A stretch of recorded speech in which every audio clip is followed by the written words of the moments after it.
নমস্কার বন্ধুরা, টিএসপি কুকিংয়ে সকলকে শুভেচ্ছা জানাই। আজকে আমি আপনাদেরকে কাঁচা মশলায় আলুর চপ বানিয়ে দেখাবো। আপনারা সম্পূর্ণ পুরো ভিডিওটা প্লিজ দেখবেন আমি কিভাবে বানাই।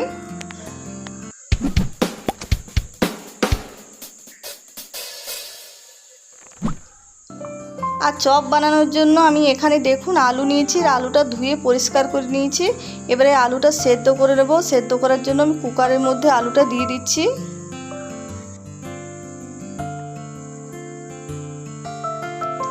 সব আলুটা দিয়ে দিলাম। এবারে এর মধ্যে দিয়ে দেবো জল। আর এবারে কুকারের ঢাকনাটা লাগিয়ে নেব। আর 2-3 থেকে 3 সিটি দিলেই হয়ে যাবে আলুটা সেদ্ধ। আর কাঁচা মশলার চপ বানানোর জন্য দেখুন আমি এখানে নিয়েছি রসুন, আদা, কাঁচা লঙ্কা, জিরে গুঁড়ো নিয়েছি, পেঁয়াজ কুচি, আদা, রসুন আর কাঁচা লঙ্কাটা আমি বেটে নেব। আর আলুটা এদিকে দেখুন সেদ্ধ হয়ে গেছে। আলুটা একটা ফুটো জালের মধ্যে ছেঁকে নিচ্ছে। জলটা খুব ভালো করে ঝরিয়ে নেব আর আলুটা ঠান্ডা করে নেব। আর আলুটা ঠান্ডা করে নিয়েছি খুব সুন্দর। এবারে আলুর খোসাটা আমি ছাড়িয়ে নিচ্ছি। দেখুন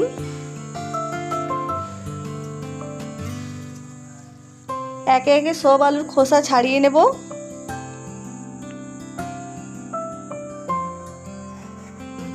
আর সব আলুর খোসা খুব সুন্দর ছাড়ানো হয়ে গেছে। দেখুন আলুটা এবারে মেখে নেব।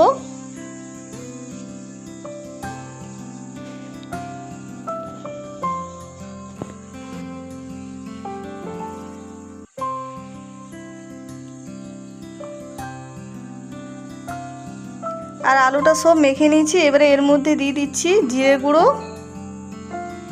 আর যে পেঁয়াজ কুচিটা করে রেখেছিলাম সে পেঁয়াজ কুচিটা দিয়ে দিচ্ছি। সব পেঁয়াজ কুচিটা দিয়ে দেবো।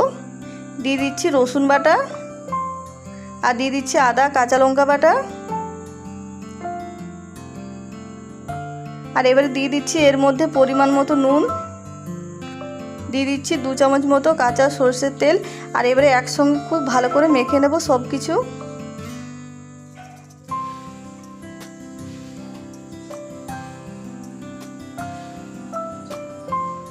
আর খুব ভালো করে মাখানো হয়ে গেছে দেখুন। এবারে হাতে একটু আমি তেল হাত করে নিলাম যাতে না আলুটা হাতের মধ্যে লেগে যায়। আর এবারে দেখুন যেরকম চপের মতো করে আমি বানিয়ে নিচ্ছি, চপ যেরকম বানাই সেরকম করে বানিয়ে নিচ্ছি আলুটা। আর দেখুন একটা বানিয়ে নিচ্ছি এইভাবেই, প্রত্যেকটা এইভাবে একে একে বানিয়ে নেব।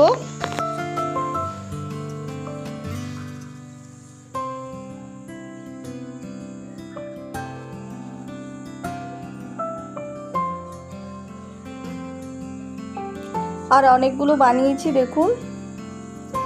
আর এবারে এখানে নিয়েছি দেখুন বেসন চপের জন্য। আর নিয়ে নিলাম বেসনের মধ্যে পরিমাণ মতো নুন। আর দিয়ে দিলাম হলুদ গুঁড়ো। আর ভালো করে মিশিয়ে নেব নুন আর হলুদ গুঁড়োটা। আর এবারে একটু একটু জল দিয়ে ভালো করে বেসনটা গুলে নেব। আর বেসনটা খুব ভালো করে ফেটাতে হবে, তাহলে চপটা ভালো হবে। যত ভালোভাবে বেসন ফেটাবেন ততই ভালো চপটা হবে। আর খুব ভালো করে বেসনটা আমি ফেটে নিয়েছি। আর এবারে দিয়ে দিচ্ছি জল। আর জল দিয়ে খুব ভালো করে মিশিয়ে নেব।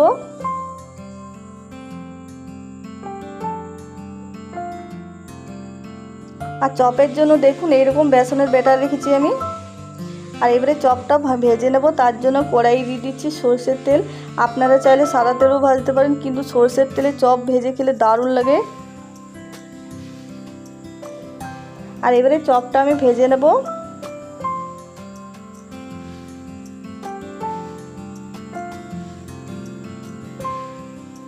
আর তেল গরম হয়ে গেছে খুব ভালো করে। এবারে চপটা ভেজে নিচ্ছি দেখুন।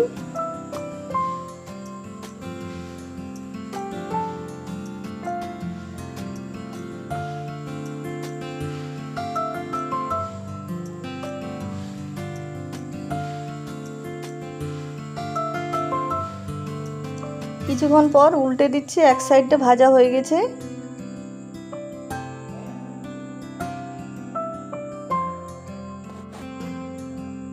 আর দুদিকে ভালো করে ভেজে নেব।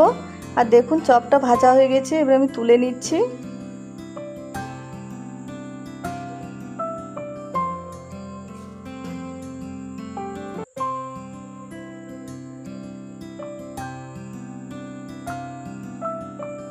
আর এইভাবে সব চপগুলো আমি ভেজে নেব।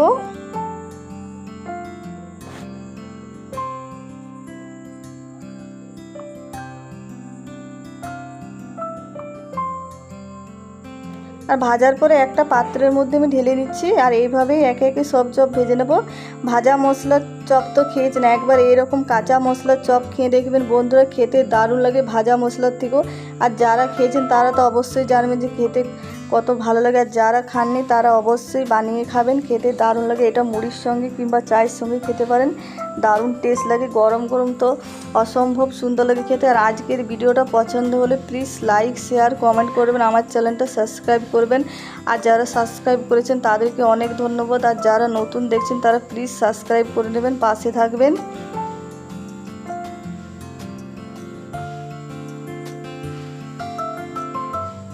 আর দেখুন কত সুন্দর হয়েছে দেখতে, খেতেও খুবই ভালো হয়েছিল বন্ধুরা। আপনারা বাড়িতে অবশ্যই বানিয়ে খাবেন আর কমেন্টে নিশ্চয়ই আমাকে জানাবেন।